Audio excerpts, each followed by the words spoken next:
All right, Chiefs Kingdom, there's a lot going on right now, and we need to talk about it. The NFL rumor mill is working overtime, and one of the biggest stories making the rounds is about none other than Tyreek Hill. Word on the street is that Hill has expressed a desire to leave his current team. And of course, the question everyone's asking is, could he actually make his way back to Kansas City? In my opinion, I think the answer is a pretty confident yes. I genuinely believe there's a strong chance that Hill makes his return because next season, the Chiefs are set to put together one of the most stacked and dangerous rosters we've seen in a long time. If Hill does rejoin this team, their offense would instantly become one of the most explosive in the entire league. And once again, the Chiefs would be the team to beat. Imagine Patrick Mahomes slinging the ball to Tyreek Hill again. It's a terrifying thought for every other team in the NFL. So buckle up because I think something big is brewing and the Chiefs might be gearing up for something special. But that's not the only big story coming out of Kansas City right now. There's also been a pretty intriguing update on the situation with running back Isaiah Pacheco, and it's the kind of news that could have some serious implications for his future with the team. I want to take some time in this video to break down the report, share my analysis, and talk about what this could mean for the running back room moving forward. And I had so in the same. Meaning, before we get too deep into it, you love keeping up with Daily Chiefs content. Make sure you hit that like button and subscribe to the channel. We're bringing you the best and most consistent coverage of this team, and you definitely don't want to miss out.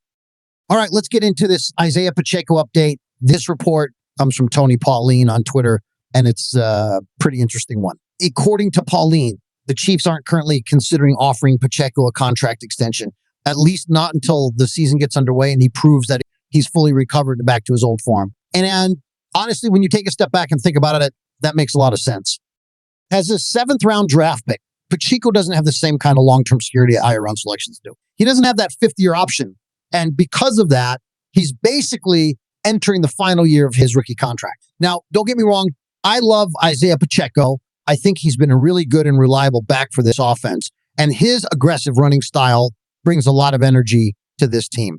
But at the same time, I have to admit that the Chiefs could absolutely look to upgrade at this position.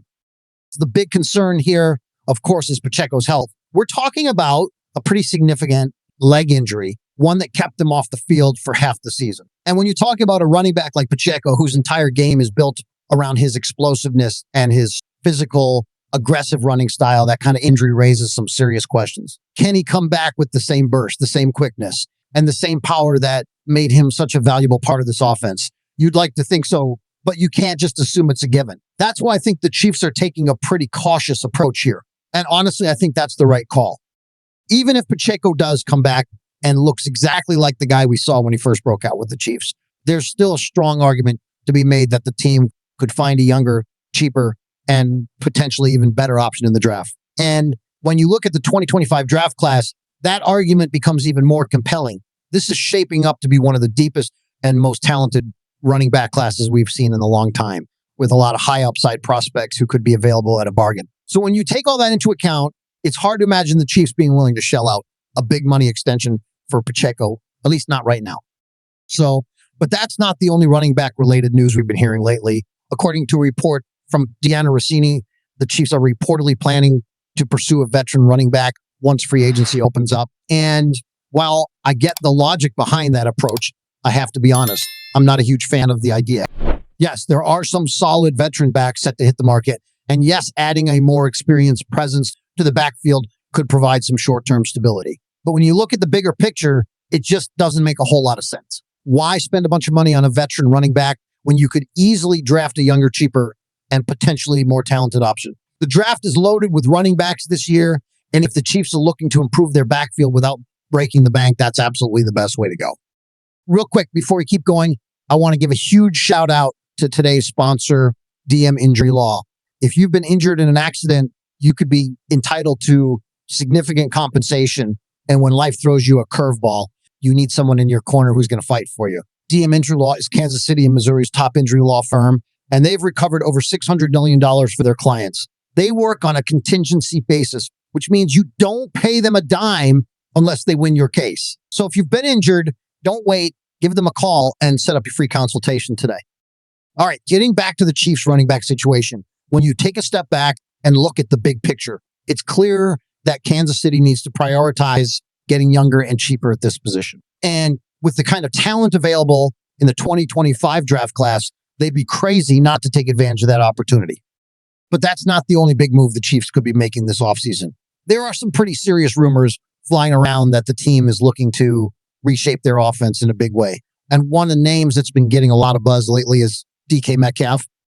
According to Ian Rapoport, Metcalf has reportedly requested a trade, and the Seahawks are willing to listen to offers. And when a player of his caliber becomes available, you can bet that a lot of teams are going to be interested.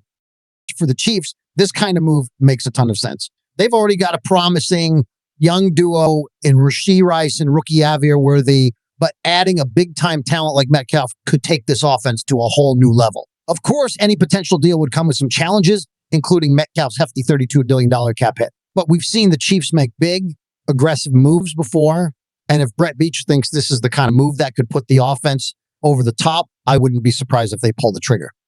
Now, let's shift gears a little bit and talk about Trey Smith and Travis Kelce, two names that have been making waves recently. Behind the scenes, the Chiefs are making decisions that could really impact the future of this team. And one of those moves involves Trey Smith. Recently, the Chiefs placed the non-exclusive franchise tag on Smith, and this decision could give them more time to work out a long-term contract extension with him. Sources close to the team confirmed the news, and it was first reported by Ian Rapoport over at NFL Network. Trey Smith, only 25 years old, was a huge steal when the Chiefs picked him up in the 6th round of the 2021 draft, and he's been a rock for their offensive line ever since.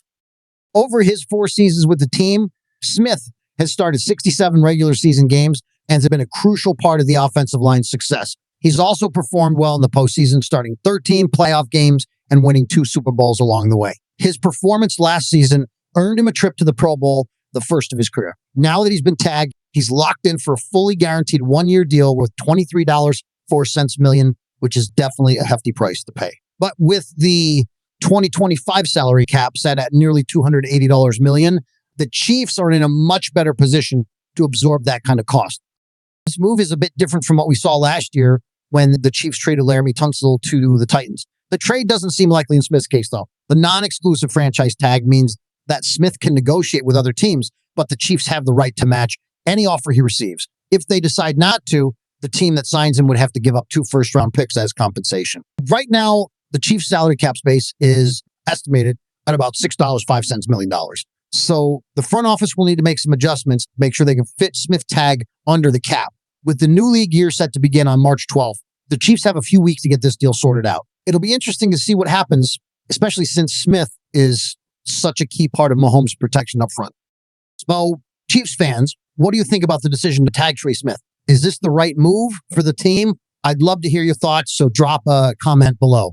But just when you thought that was the biggest news, here comes something that might even top it. Let's talk about Travis Kelce. If anyone had any doubts about whether Kelce will return for the 2025 season, those doubts were wiped away in the most Kelce way possible. During an appearance on the Pat McAfee show, the host didn't waste any time and asked Kelce directly if he was coming back for another year. Kelce's response was classic. My dog, I'm definitely coming back. But he didn't stop there.